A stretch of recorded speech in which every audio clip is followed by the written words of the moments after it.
The MMDA has closed another U-turn slot on EDSA. Now, this is the one across Panorama Building in Balintawak, Quezon City. For alternate routes, northbound motorists can take the U-turn slot under the EDSA Quezon Avenue flyover, and those heading south can make a U-turn on Dario Bridge, also in Balintawak.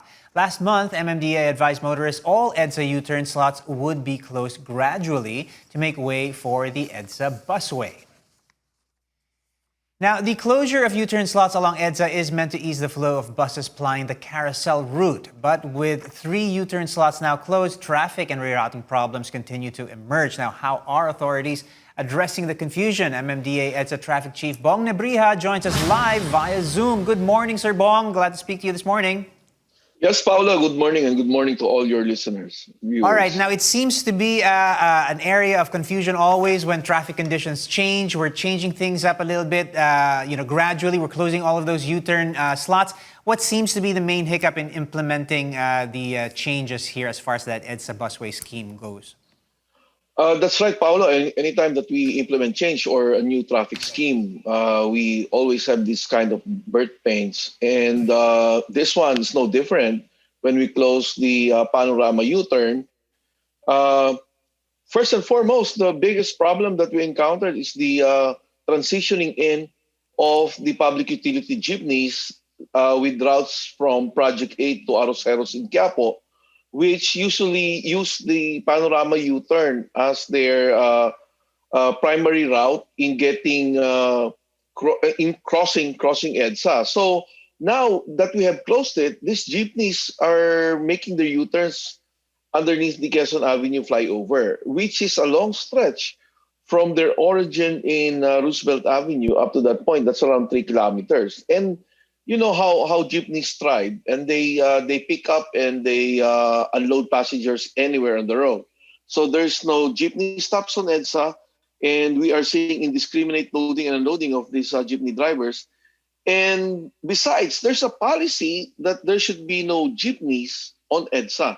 So these matters we have raised to LTFRB and the OTR with ASEC Steve Pastor and Chairman Delgra. Last night, we had an emergency meeting together with their technical team to address this problem. Because if we will not address this soon, this problem will just get bigger and bigger, considering that in the next few weeks, we will be closing Dario Bridge, we will be closing, Dario U-turn, and we will also be closing Landers U-turn.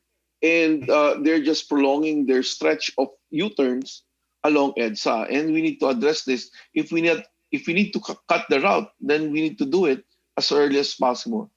Okay, Sir Bong, is the issue here partly due to the fact that there seems to be a little bit of a lack of coordination between the LTFRB, the DOTR, MMDA? All of you have your marching orders, and all of you are out there, doing what you're supposed to be doing. But some of the things that you're supposed to be doing seem to be, not moving quite in the same direction. That's right, Paolo. The way I describe it is that we were not on the same page. Mm-hmm. The directive came from the OTR to implement the closure of the busway. So to give way for the city buses, the EDSA carousel route that traverses from EDSA Monumento to EDSA MOA. However, we started this. This is not new. This is the third closure that we had implemented. However, the LTFRB implemented the transitioning in of the Project 8 Arroceros route. To our surprise, really, because one thing, they did not anticipate that the U-turn will be closed and they will be traversing a long stretch of EDSA, not only in the southbound direction, but also in the northbound direction. So these are very critical, and they mix up with the traffic of the private vehicles and the P2P buses. So last night, we basically went back to the drawing table and asked them if they could reroute this, or if not, they need to cut the routes of these jeepneys only up to the end of EDSA, so that they will not be traversing EDSA anymore. Okay, and in cases where you do find jeepneys still plying their route through EDSA, I did see, I remember seeing a post a few trying to solve this issue here with the jeeps. What's going to be the penalty from this point on for jeeps who are caught on EDSA? Are they going to be warned? Are they going to be fined? How much is the fine if they are pulled over?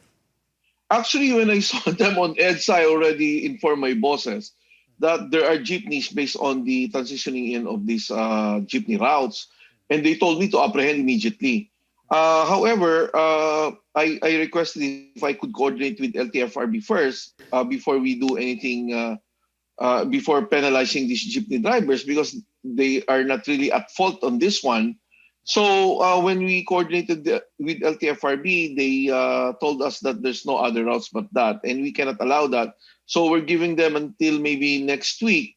If we will still see jeepneys on EDSA, we will start ticketing, and that will come in with hefty fines, because these are not just only ordinary traffic violations. These are administrative violations. So these are out of line, and they will be paying a lot of fines and penalties for that. And we do not want that. We do not want to inconvenience these drivers anymore. So that's why we sat down last night and we asked LTFRB if we could just reroute. If not, we cannot reroute, then we just cut their lines up to EDSA.